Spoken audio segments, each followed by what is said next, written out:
Alright, hey guys, we're doing topic 5, class 5, and these steps are very important. Alright, we need to do each of these every time. So if you're someone that likes to write down steps, then look at these steps over here and make sure you understand each of them. So, to solve quadratics, we're solving now, not just factoring. If we were factoring, we would take something like this and just rewrite it as the product of two factors. But we're solving, so now what we're going to do is get everything equal to 0. So like this one's not everything equal to 0. We have to fix that. And then we factor. Then we set each factor equal to 0. So I set this thing equal to 0 and solved. Set this part equal to 0 and solved. And then check our answer. This is often overlooked, so you got to make sure you check your answers. All right, we can know whether we get right answers every single time we do one of these problems. So I'm going to do the first one my way, and the second one I'll do Miss Hartman's way. So we know we're going to do that and this. We need factors that multiply to give us a 15, or a 1 times 15, and we need factors that add to a negative 8. So that could be 1 and 15. Well, not quite. It's going to be negative 1 and negative 15 because they have to multiply to a positive but add to a negative. It's negative 16 doesn't work. 2 doesn't go into 15. Let's try a negative 3 and a negative 5. Those multiply to 15 and add to negative 8, so that's what we want to use. So, as you know, we fill in these boxes with the x squared and the 15 automatically, and then we have a negative 3x and a negative 5x. So factor. Now when we factor this out, do I factor out a 3 or do I factor out a negative 3? It's got to be a negative 3 because these are two negative numbers. If I factored everything positive out, it wouldn't give me what I wanted over here. Or it wouldn't work out to the negative 8. So factor out a negative 3, factor out an x, factor out an x, factor out a negative 5. And that gives me x minus 3, x minus 5. Doesn't matter which order I write these in. So now to solve this equation, it's a piece of cake, right? I know that I want x minus 3 to equal 0, so x has to equal 3 minus 3 is 0, so x has to equal 3. And I want x minus 5 to equal 0, so then x minus 5 equals 0 gives me x at 5 to both sides. Gives me x equals 5. Those are my two answers. Now I got to check them. Don't forget to check your answers. That's a really important step. You can guarantee whether you have right answers every time or not. So I plug it in. I plug in a 3. I get 3 squared minus 3 times 8 plus 15. That's 9 minus 24 plus 15. And that does indeed equal 0. That works. And then I plug in a 5. I get 5 squared plus 5 times 8 plus 15. And that gives me 25. Oh, that should be a minus, my bad. Should be a minus 8x, so it's minus 5 times 8. And then I get a minus 40 plus 15, and that does add up to 0, so that works too. Alright, so those are my two answers. So this one, it's not already equal to 0, so I got to fix that. I got to make it equal to 0. So let me switch up our colors here. How do I do that? I want to keep the x squared positive. So what I need to do is I need to add or subtract these terms from both sides so that everything is on one side. So I want to minus the 24. That will cancel the 24 over here, but I got to minus it from both sides. And then I want to add a 10x. And if I add a 10x, that gives me 24 minus 24, 10x plus 10x just equals 0. And that gives me an x squared plus 10x and a minus 24.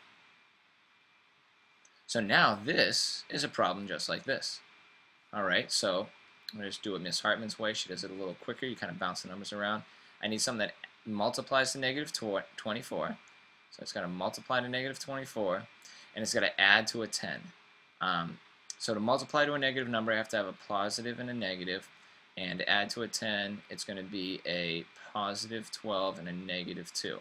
So I'm going to write this as a positive 12x and a negative 2x, and then have my minus 24 and my x squared. So then I factor those, and I look at this, and I got an x plus 12, and I look at this, and I'm going to factor out a negative 2. Oh, my bad, I factored an x out, sorry. And I factor out a negative 2, and that gives me x plus a negative divided by negative is positive 12. And that gives me an x plus 12. I factor out of this, leaves me with an x. And I factor an x plus 12 out of that, and it gives me a minus 2. So there is my factored form. So now I set each of the factors equal to 0. X plus 12 equals 0.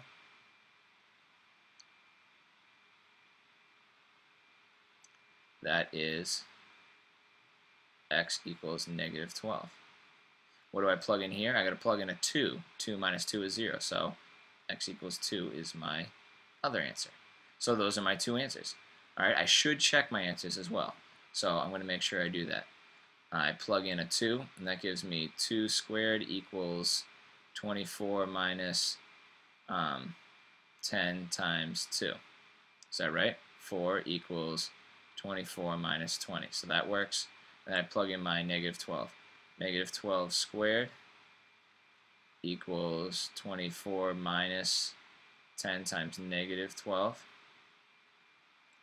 And that gives me 144. Negative times negative is positive, equals 24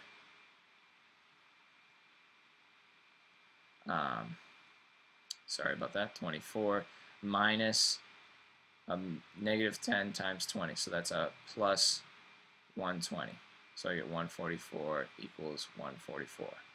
So that is my correct answer. But that's just to check my answer. My actual answer is this and this. There's two answers because it's an x squared, and those are my actual answers. Just so you can see another example, we need to set this equal to 0, but look at, this is already in its factored form, but I can't set these equal to 0. And I can't set these equal to 6. That doesn't work either. Right? Because if I set this equal to 6, 6 times anything is not 6. So what I'm going to make sure I do is FOIL this out. So you can FOIL it or use the box method, whichever you like. That's going to give you an x squared plus 3x, x squared plus 3x minus 2x minus 6. So it gives you an x squared plus x minus 6 equals 6. So now I have something that looked like this initial equation. All right, so what did I have to do here? I had to get everything to one side, so I had to do the same thing here. I'm going to minus 6, and I get x squared plus x minus 12 equals 0. So now I got to factor this. I factor this, and it gives me an x, and now I'm just skipping the steps of showing you because you should know how to factor this. So you know how to factor this, and you get an x minus 3 and an x plus 4 equals 0. Good. Now all we do is set x minus 3 equals 0, so that gives me x equals positive 3. And I set x plus 4 equals 0. That gives me an x.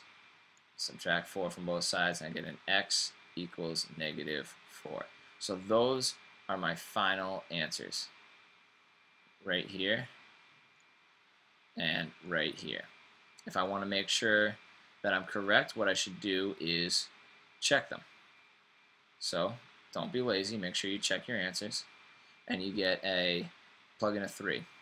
3 plus 3 is 6, 3 minus 2 is 1, and that equals 6, so that works. Plug in a negative 4, so I'm plugging a negative 4 in here, and I get a negative 4 plus 3 is negative 1. I'm getting a negative 4 minus 2 is a negative 6, and that equals 6. So they both work. Both of these are our answers. Alright, now you should try these ones, and I will see you in class next class.